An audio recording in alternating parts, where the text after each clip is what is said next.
ನೆಂದು ಕರೆದರೆಲ್ಲ ತಿಳಿಯದಾದ ಜ್ಞಾನಗೆ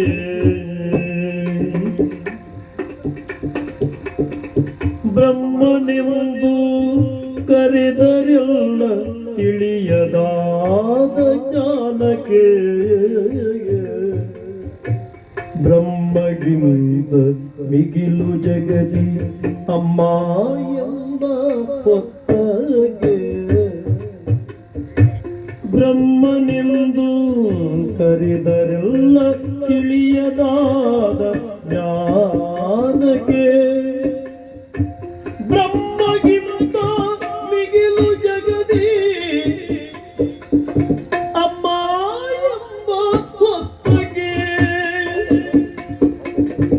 ಅಮ್ಮನೆಂಬ ಮಾತಿಗಿಂತ ಬೇರೆ ಮಂತ್ರ ಎಲ್ಲಿದೆ ಅಮ್ಮ ಅಮ್ಮ ಅಮ್ಮ ಅಮ್ಮ ಅಮ್ಮನೆಂಬ ಮಾತಿಗಿಂತ ಬೇರೆ ಮಂತ್ರ ಎಲ್ಲಿದೆ ಅಮ್ಮ ನಿನ್ನ ಋಣವ ಕಳೆಯಲು ಎಷ್ಟು ಜನ್ಮ ಬೇಕಿದೆ ಅಮ್ಮ ನಿನ್ನ ಋಣವ ಕಳೆಯಲು ಎಷ್ಟು ಜನ್ಮ ಬೇಕಿದೆ ಬ್ರಹ್ಮನೆಂದು ಕರೆದರೆಲ್ಲ ತಿಳಿಯದಾದ ಜ್ಞಾನಕ್ಕೆ ಬ್ರಹ್ಮಗಿಂತ ಮಿಗಿಲು ಜಗದಿ ಅಮ್ಮನೆಂಬ ಹೊತ್ತಗೆ ಅಮ್ಮ ಅಮ್ಮ ಅಮ್ಮ ಅಮ್ಮ. ನಿನ್ನ ಮನಸ್ಸು ಗೊಂದಲದ ಗೂಡಾಗಿದೆ ಅಂತ ನನಗೂ ಅರ್ಥವಾಗುತ್ತದೆ ತಾಯಿ. ಯಾವ ತಾಯಿ ತಾನೇ ಸಹಿಸಿಯ ಹೆತ್ತ ಮಗನೇ ತಂದೆಯನ್ನ ಕೊಲ್ತಾನೆ ಅಂತಾದ್ರೆ ಯಾವ ಅಮ್ಮ ತಾನೇ ಸಹಿಸಿಯಾಳು ಹೇಳು? ನೀನು ಕೊಂದವನಲ್ಲ, ನನಗೂ ಗೊತ್ತುಂಟು ಕೊಂದವರು ಯಾರು ಅಂತ. ಇಲ್ಲಮ್ಮ, ಖಂಡಿತವಾಗಿಯೂ ಇಂಥ ಅಪರಾಧವನ್ನ ಎಸಗಿದವ ನಾನಲ್ಲ, ನನ್ನ ಅಪ್ಪನನ್ನ ಕೊಂದವ ನಾನಲ್ಲ ಅಮ್ಮ. ಆದರೂ ಕೂಡ ಈ ಅಪವಾದವನ್ನು ನನ್ನ ತಲೆ ಮೇಲೆ ಹೊತ್ತುಕೊಂಡು ಹೀಗೆ ಅಪರಾಧಿಯಾಗಿ ಬಂದು ಇಲ್ಲಿ ಕುಳಿತುಕೊಳ್ಳುವುದಕ್ಕೂ ಬಲವಾಗಿರುವಂತಹ ಉದ್ದೇಶ ಉಂಟು ತಾಯಿ.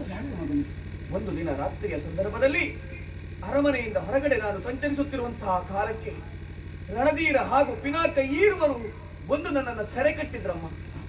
ಸೆರೆ ಕಟ್ಟಿದ್ದು ಮಾತ್ರವಲ್ಲ, ಚಿತ್ರ ವಿಚಿತ್ರವಾಗಿ ಹಿಂಸಿಸುವುದಕ್ಕೊಳಗೆ. ಯಾಕಂತೆ ಅವ್ರು ಹೇಳಿದಂತೆ ನಾನು ಒಪ್ಕೊಳ್ಬೇಕಂತೆ. ನನ್ನ ಅಪ್ಪನನ್ನ ಕೊಂದದ್ದು ನಾನೇ ಅಂತ ಎಲ್ಲರ ಮುಂದೆ ನಾನೇ ಸಾಕ್ಷಿ ಹೇಳಬೇಕಂತೆ. ಒಮ್ಮೆ ನಾನು ಹೇಳದೇ ಇದ್ರೆ ನಿನ್ನಮ್ಮನನ್ನೇ ಕೊಲ್ತೇನೆ ಅಂತ ಹೆದರಿಸಿದ್ರು ತಾಯಿ. ಈಗಾಗಲೇ ತಂದೆಯನ್ನ ಕಳೆದುಕೊಂಡು ತಪ್ಪಲಿಯಾದವ ನಾನು. ಎಲ್ಲಿ ನಿನ್ನನ್ನು ಕಳೆದುಕೊಂಡು ಬಿಡ್ತೇನೆ ಎಂಬ ಭಯಕ್ಕೊಳಗಾಗಿ ನಾನು ಒಪ್ಕೊಂಡ್ಬಿಟ್ಟೆ ಅಮ್ಮ, ನಾನು ಒಪ್ಕೊಂಡ್ಬಿಟ್ಟೆ. ಈ ಪ್ರಪಂಚದಲ್ಲಿ ಅರಿವಿಗೆ ಬಾರದಿರುವಂತಹ ಯಾವುದೋ ಒಂದು ಕ್ಲಿಷ್ಟ ಸಂಗತಿಗೆ ಬ್ರಹ್ಮ ಅಂತ ಕರೆದು, ಆದ್ರೆ ಆ ಬ್ರಹ್ಮನಿಗಿಂತಲೂ ಮಿಗಿಲಾದವಳು ಅಮ್ಮ ಎಂಬಂತಹ ಸತ್ಯವನ್ನು ನಾನು ಅರ್ಥವಿಸಿಕೊಂಡಿದ್ದೇನಮ್ಮ. ಹಡೆದವಳೇ ನಿಜ ದೈವ ಜೀವಕ್ಕೆ, ಒಡವಿಯೊಳು ಕಾಣಿಸುವ ದೇವತೆ, ನುಡಿಗಳೆಲ್ಲವೂ ಅಮೃತಧಾರೆಯು ಕಡೆಗಣಿಸುವವರಾರೆ. ಕೆಡುಕನಾದರೂ ದಶಶಿರನು ಬಿಡದೆ ಪಾಲಿಪ ಮಾತೃ ವಚನವ. ಹಾಗಾಗಿ ಅಲ್ವೇನಮ್ಮ ನಮ್ಮ ಮಾತು ಪರದೈವತ ಅಂತ ಹೇಳಿ. ಮಾಧವನೇ ಮಾನವನಾಗಿ ಜನಿಸಿದ್ರು ಮಾತೆಯ ಋಣವನ್ನ ತೀರಿಸುವುದಕ್ಕೆ ಸಾಧ್ಯ ಇಲ್ವಂತೆ. ಇನ್ನು ನಾನೊಬ್ಬ ಸಾಮಾನ್ಯ ಮನುಷ್ಯ, ನನ್ನಿಂದ ಸಾಧ್ಯವಾದೀತೇನಮ್ಮ.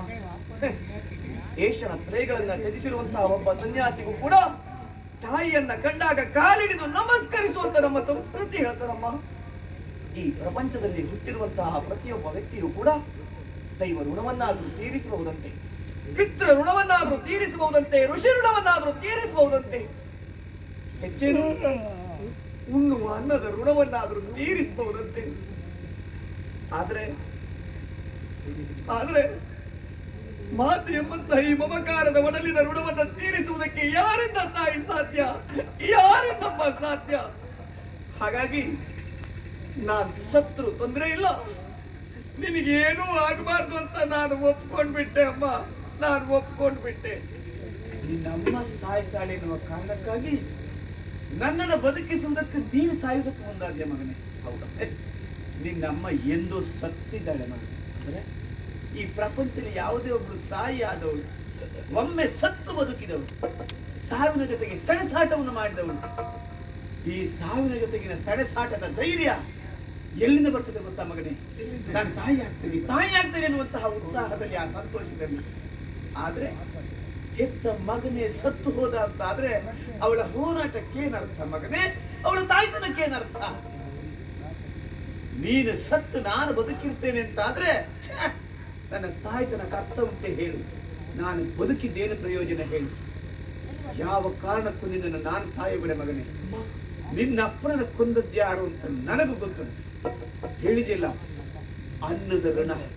ಅನ್ನದ ಋಣ ತೀರಿಸಿ ಬಿಡ್ತೇನೆ ಮಗನೇ. ಈ ಭೂಮಿಯ ಋಣ ತೀರಿ ಹೋಗ್ಲಿ, ನಾನು ಬದುಕಿಸ್ತೇನೆ. ಅಮ್ಮ, ಅಮ್ಮ, ಅಮ್ಮ.